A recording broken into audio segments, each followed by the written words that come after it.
Vamos con la entrevista sobre este tema. En directo desde Colombia está con nosotros Luis Felipe Henao. Él es exministro de Vivienda y también un reconocido analista político en Colombia. Luis Felipe, gracias por estar con la audiencia de DNews. Con América Latina te saluda César García. César, qué placer estar con ustedes, qué placer estar con DNews y muchas gracias por la invitación. Bueno, seguramente tú como la audiencia pegados a lo que está pasando en el Twitter, porque ahí se están contestando los implicados en este embrollo. ¿Cómo primero lees tú lo que está diciendo el presidente Petro y el mismo Benedetti, que primero decía que esto era un intento por afectarlo, pero ahora está diciendo que tal vez algo de verdad hay, que estaba con rabia porque no le dieron lo que él merecía al formar parte del proceso que lo llevó a Petro a ser presidente de la República? El presidente César quiere esconder que se le metió un elefante a la campaña. Lo que pasa es que todo el mundo lo vio con el elefante, comió con el elefante, viajó en el avión con el elefante y se le vio durmiendo con el elefante. Decir que el presidente esto es un ataque es un acto de cinismo y ya queda demostrado además que es un gobierno totalmente ilegítimo. Para ponerte en contexto y además a toda Latinoamérica, no es el primer indicio de financiación ilegal de campaña. El hijo del presidente Petro fue denunciado por su ex esposa y dijo que cuando se manejaron los dineros de la costa Caribe, región de la cual es oriundo el ex embajador en Venezuela, llegaron platas provenientes hasta del narcotráfico. Acá existió una persona que fue extraditada, que fue López Sierra, una persona que estuvo en Estados Unidos por lavado de activos y que hay confesiones, audios también, de que el hijo del presidente Petro recibió esos dineros y además hizo una inmensa fortuna con esos dineros de la campaña. Primer indicio grave. Segundo indicio grave, estos audios de Benedetti. Tercer indicio grave, para que lo conozca toda Latinoamérica. Acá hubo una alianza con el narcotráfico, acá hubo una alianza con las disidencias de las FARC y acá hubo una alianza con el Clan del Golfo.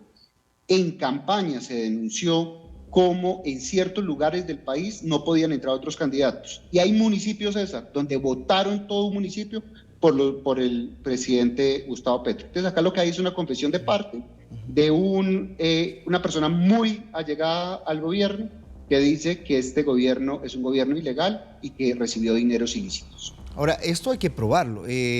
Para que se convierta en un gobierno ilegítimo, habría que pasar por las fases que corresponde y determinar si lo que estamos viendo, estos indicios, nos llevan a determinar aquello, porque Petro finalmente ganó con una mayoría en democracia. Ahora, ¿qué pasos serían los que tendríamos que atravesar para poder llegar a esto que tú has señalado? En Colombia, a diferencia de Perú, que es muy fácil llevar a un juicio a un presidente, en Colombia es casi imposible. Nosotros tuvimos un proceso que llamamos el proceso 8000, donde se comprobó que el expresidente Ernesto Samper recibió plata del narcotráfico, específicamente del cartel de Cali, y el presidente nunca se derrocó por estos actos de corrupción, así existieran pruebas, pues además supremamente notorias. ¿Qué es lo que va a pasar acá y qué es lo que nosotros creemos? Que la Fiscalía General de la Nación va a dar medidas de aseguramiento contra personas del círculo cercano al presidente Petro.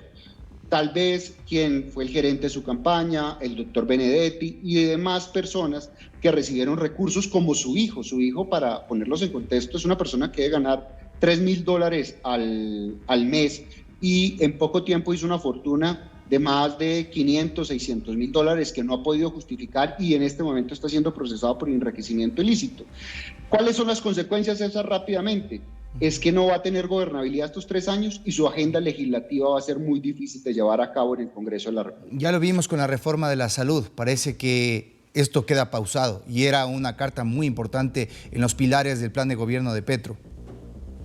Así es, acá estos gobiernos progresistas querían llevar una estatización de la salud, a manejar ellos totalmente los presupuestos de la salud, porque esto les asegura una fuente de recursos casi ilimitado, como pasó en Venezuela, pero el país donde más avanzó en lucha contra la pobreza fue específicamente en temas de salud. Colombia tiene casi una cobertura universal y eso es lo que quería tumbar el presidente Petro. Hablemos de esta hipótesis, porque acaba de decir el presidente que para él esto se trata de un golpe blando.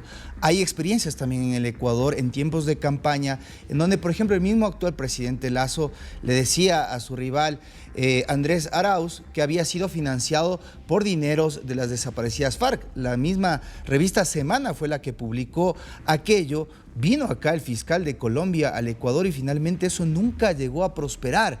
Es decir, mi pregunta va enfocada, ¿cómo aclarar esto y que pase de un entretelón de escuchas y de audios filtrados a realidades que permitan a los colombianos tener certezas y transparencia sobre estas acusaciones? Mire, César, si alguien es experto en golpes blandos, es la izquierda. Esto no es una teoría nueva, el golpe blando es una teoría que desarrolló un autor que se llama Dan Sharp, que dice en un libro de la democracia y el autoritarismo que hay 5 pasos para desarrollar el golpe blando. Dentro de esos 5 pasos es el estallido social, lo que estamos viviendo en Ecuador o lo que se vivió en un momento determinado en Venezuela y lo que se vivió en Chile. Movilizar a toda la población y generar una efervescencia de odio contra las instituciones para tumbar el gobierno. Eso fue lo mismo que pasó en los países árabes. En Colombia no ha pasado eso, la oposición no ha generado una movilización contra el presidente de la República. El presidente de la República sí ha atacado a otras instituciones, por ejemplo, ha atacado constantemente a la Corte Suprema de Justicia, Consejo de Estado y esa rama que es independiente y autónoma en Colombia ya ha salido a decir que no está de acuerdo con esas manifestaciones del presidente. Ha atacado instituciones como el Banco de la República, que nuestra Constitución también es independiente, y ha atacado de forma reiterada, como lo hacen todos estos gobiernos progresistas, a los medios de comunicación, a los cuales casi que los ha amenazado. Si alguien es experto en golpe blando, es la izquierda, casi lo hace con el gobierno de Iván Duque, casi que lo tumban, pero no se logró porque llegó la pandemia.